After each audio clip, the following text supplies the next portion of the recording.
My friend was obsessed with the band One Direction. Yes, the band that Harry Styles came from. These boy bands always seem to draw the most insane and obsessed followers. No offense to my friend, she was definitely one of them. She waited up until their albums dropped at midnight and then listened to them all night until she knew literally every word. She went to multiple of their concerts and even traveled to London for one of them. At the concert, she was so excited, she just wept the whole time. Then when the band split up, she also wept for completely different reasons and couldn't leave the house for a whole day. Fast forward a couple of years, you would never know that she was a One Direction fan. She never really talks about them. She rarely listens to them. The emotions have faded, and with them, her devotion did too. We live in a culture of hype. The big emotions get a big response, and then when the emotion fades, well, the devotion does too. If we're not careful, this is the same cycle that can happen to our faith. Big spiritual moments lead to big spiritual devotion that leads to big disappointment when the feelings fade and the devotion fades with it. The moment it's not convenient to hold a belief or opinion, it's tempting to jump ship. The moment we don't feel the floating mountaintop moment, we allow our focus to be shifted to other things. This is not good when it comes to building a faith that lasts. To build a faith that lasts, you need to know what you're trying to build. You need to dedicate the time to build it, and you need to follow the instructions. This is why in this series, we are talking about what you're trying to build, which is the faith in the real Jesus. The time it takes to build, which is endurance over emotion, and the instructions you need to follow, obediently following God's word. This week, let's dive into the important topic of endurance over emotion. This idea of endurance over emotion immediately made me think of Daniel in the Bible. Daniel was known for having faith in God.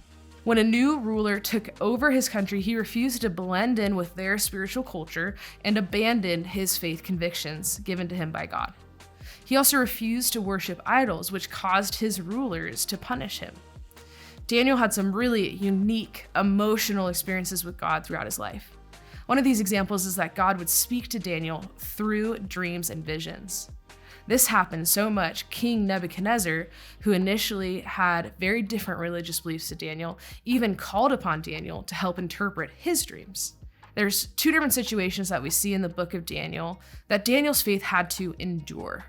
Earlier in the book, in chapter 3, it's the temptation from others to sin, talk about peer pressure. And then the other, which is more in Daniel 6, is the pressure from others for him to give up on his active devotion and love for God. Daniel's talent and regard in the king's court made him a desirable target for these pressures. Daniel 6:4 shows us this peer pressure of sorts. It says at this, the administrators and the satraps tried to find grounds for charges against Daniel and his conduct of government affairs, but they were unable to do so. They could find no corruption in him because he was trustworthy and neither corrupt nor negligent. So, because they couldn't find any fault in him, his enemies resorted to attacking him on the only basis they could think of. They tried to eat away at his devotion to God. They literally wrote a new law to keep Daniel from his faith in Daniel 6:7.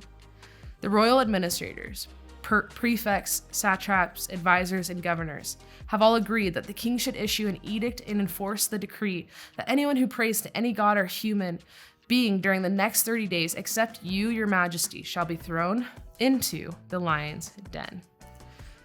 Daniel's faced with a huge barrier here. He could have easily put his love for God on the back burner out of fear. But what does he do? 6:10 says, "Now when Daniel learned about the decree that had been published, he went home to his upstairs room, where the windows opened toward Jerusalem. 3 times a day he got down on his knees and prayed, giving thanks to his God, just as he had done before." This is what's crazy. In the face of pressure and discouragement, he chooses to endure by praying and spending time with God, even when it would have been easier to not. And yes, after that, he does get in trouble. He gets thrown in the lion's den and they think he's definitely gonna die. But don't worry, God saved him and got all the glory. And that's literally how the story finishes. So cool. But why did I think of this story when it comes to building a faith that lasts? Well, Daniel has a lot of encouraging emotional experiences with God. He had the mountaintop emotional moments where God would miraculously speak to him in a dream or a vision, or even when God saved him from a lion's den. I mean, that's crazy, cool God stuff. But he also had a lot of really hard moments in his faith. Moments where it'd be easier to put his faith on the back burner or to turn away from it altogether.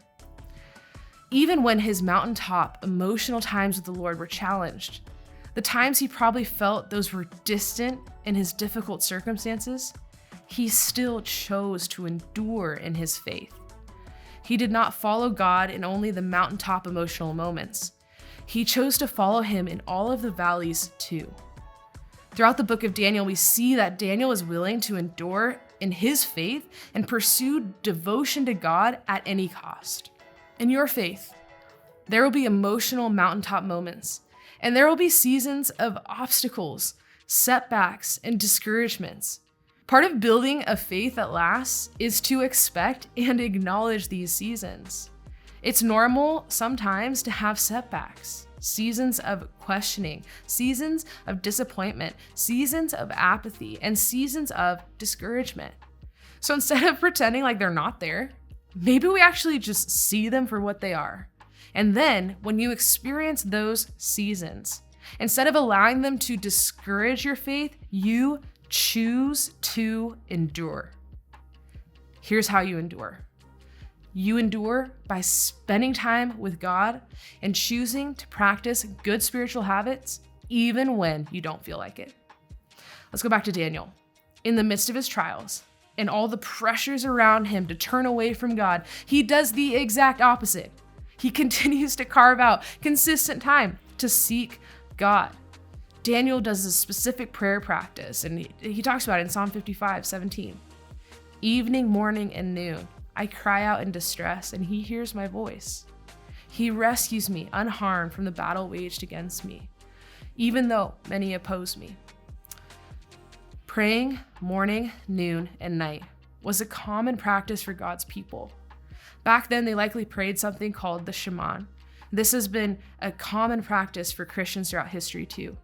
But moral of the story, Daniel chose endurance over emotion by sticking to his spiritual habits and spending time with God, even when it would have been easier not to. We can and should do the same. What if we build a faith that lasts by focusing on endurance and not just emotion? What if we built a life of faith that lasts by building an enduring and uncompromising devotion like Daniel's? Let's talk more about that in our small groups.